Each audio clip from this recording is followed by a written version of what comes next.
개념을 못 돌렸는데 과탐을 끌고 있는 거랑 차라리 사탐을 새로 시작하는 거랑 일단 개념을 못 끝냈으면 저는 사탐을 하는 거 무조건 추천을 드려요. 근데 이런 경우는 추천을 안 드리는데.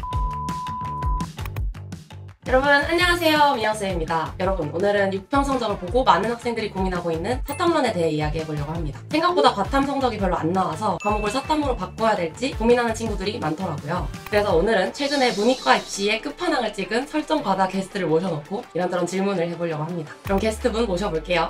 짠! 여러분 익숙한 분이 나와있지 않으신가요? 네, 간단한 자기소개 부탁드리겠습니다. 안녕하세요. 저는 지금 현재 조선대 의예과에 1학년으로 재학 중에 있고요. 윤수의 신이라든지 리미미노 유튜버님 컨텐츠에 출연했던 최혜명이라고 합니다. 와!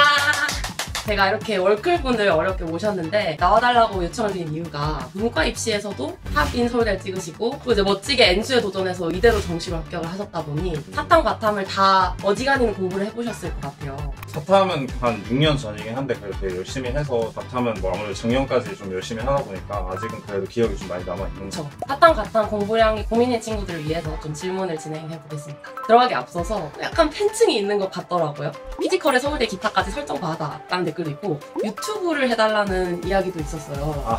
이 유튜브 해달라는 댓글에 대해서 어떻게 생각하시는지. 언젠가 정도에 딱 그 정도인 거. 그러면 여러분이 댓글로 많이 얘기를 해주시면 시작을 하실 수도.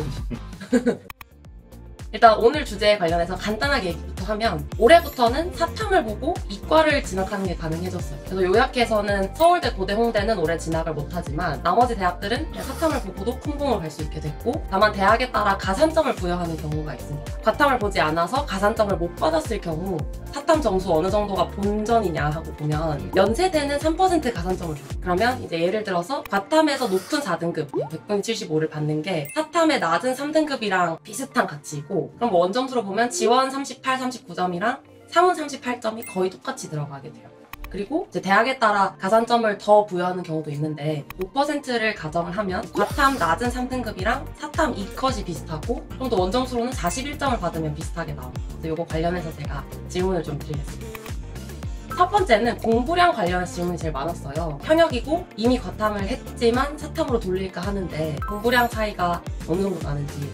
일단 제가 현역 때 사회탐구를 사회문화하고 세계지리를 했고요. 그리고 작년에 과탐을 물리하고 지구과학을 했는데 세계지리하고 지구과학이 좀 비슷한 결이라고 생각을 한다면 암기 양 자체는 과학탐구가 한 1.5배에서 2배 정도라고 볼 수 있을 것 같고요. 암기 후에 그 문제를 적용하는 문제풀이 과정의 난이도는 2배 이상 정도 차이가 있는 것 같아요. 그러면 암기량과 문제 할애하는 시간을 합하면 어느 정도가?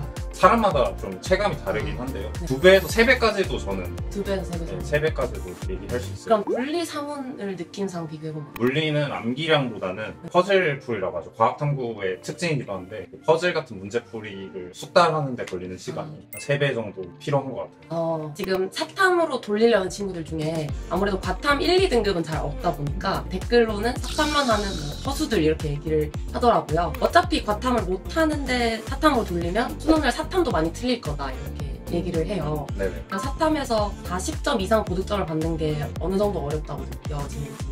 시기적으로는 사실 아주 늦은 건 아니라고 생각을 하고요. 대신에 이제 과탐하는 친구들이 착각을 하는 게 사탐을 하면은 바로 그냥 성적이 오르겠지라고 착각을 할 수 있는데요. 일단 당연히 아무리 사탐이라고 하더라도 한 과목당 하루에 2시간 정도는 공부 시간을 좀 할애를 해줘야 하는 것 같아요. 뭐 지금 시기적으로 좀 늦었기 때문에 그 이상을 해야 될 수도 있고요. 그리고 적성이라든지 아니면 자기 암기력이 얼마나 되는지 그런 거에도 좀 영향을 많이 받는다고 생각을 하는데요. 40점 이상을 받는다는 난이도 자체는 사회탐구를 지금 선택을 해도 크게 어려울 거라고 생각하지는 않아요. 그러면 킬러라고 하는 문항의 난이도를 비교하면 어느 과목이 좀 더 까다롭나요? 그거는 비교할 수 없을 정도인 것 같아요. 알겠습니다. 그럼 아까 지금 사탐으로 돌리기에 늦지 않았다고 하셨는데 네네. 완전 노베인 현역 기준 몇 월까지는 사탐으로 돌려도 될까요? 7월 중순에서 말 사이가 좀 마지노선일 것 같아요. 8월 초까지도 할 수는 있는데 그렇게 되면은 막판까지 좀 사탐을 오랜 시간을 투자할 가능성이 높아서 막판에는 국영수 감을 잡고 하는 게 중요하기 때문에 거기까지는 그래도 고민을 좀 하시고 빨리 바꾸시는 게 좋을 거라고 생각을 합니다. 과탐하는 친구들 중에 아직 개념을 못 돌린 현역들이 있더라고요. 개념을 못 돌렸는데 과탐을 끌고 있는 거랑 차라리 사탐을 새로 시작하는 거랑 뭐가 조금 더 전략적이라고 보시나요? 전략적으로는 일단 개념을 못 끝냈으면 전 사탐을 하는 거 무조건 추천을 드려요. 왜냐면 개념 양 자체가 2배 정도 차이가 나기 때문에 사탐을 하는 걸 추천을 드리고, 근데 이런 경우는 추천을 안 드리는 게 국어 지문을 볼 때 인문 철학이라든지 아니면 사회 지문이 자기는 너무 재미가 없고 너무 안 읽힌다 하는 친구들, 사회 탐구가 생각보다 맞지 않을 수도 있다고 생각합니다. 그럼 한 번 정도는 기출을 좀 보고 한다는 대학이요? 문제보다는 개념 내용을 훑어보는 게 좀 중요하다고 생각합니다. 사평론을 한다면 무슨 과목을 추천하는지 혹시 개인 픽이 있을까요? 사회문화가 굉장히 저랑 잘 맞기도 했고 개념 양도 적고, 그리고 킬러 문제도 도표 채우는 게 국가 친구들한테 좀 잘 맞을 것 같아서 추천하고요. 경제, 정법, 그리고 역사 과목은 저는 개인적으로 하지 않는 걸 추천드려요. 그건 왜죠? 일단 역사 과목은 역사 덕후라고 하는 친구들이 있기 때문에 좀 무서워서 저는 역사는 추천하지 않고요. 경제, 정법은 워낙 또 상위권에 잘하는 친구들이 많이 몰려서 하는 과목이기 때문에 그거 4개만 피하면 저는 괜찮다고 생각합니다. 네. 그리고 마지막으로 또 대학 가서 과탐을 하지 않았을 때 따라가기 어려울까봐 걱정들을 하는데, 본인도 사실 물질을 보고 그렇죠. 의대를 간 거잖아요. 네네네네. 그리고 이 부분에 대해서 어떻게 생각하세요? 근데 이거는 너무 말이 안 되는 걱정인 게, 제 주변에도 화학생명이라든지 아니면 생명지구를 하고 네. 기계공학과나 화학공학과, 전자전기공학과 이런 데 간 친구들이 엄청 많거든요. 그 친구들도 다 적응해서 잘 하고 있기 때문에 많은 분들이 지적해 주셨다시피 과학 탐구하고 과학은 좀 괴리가 큽니다. 걱정하실 부분은 아니라고 생각합니다. 어차피 가서 새로 해야 되는. 네, 맞아요. 우선 오늘 질문은 여기까지 하고, 혹시나 해명님한테 궁금하신 점 있으면 댓글로 달아주시면 몇 번이 되시면 대신 물어봐 주도록 하겠습니다. 저희는 또 다음에 만날게요. 안녕!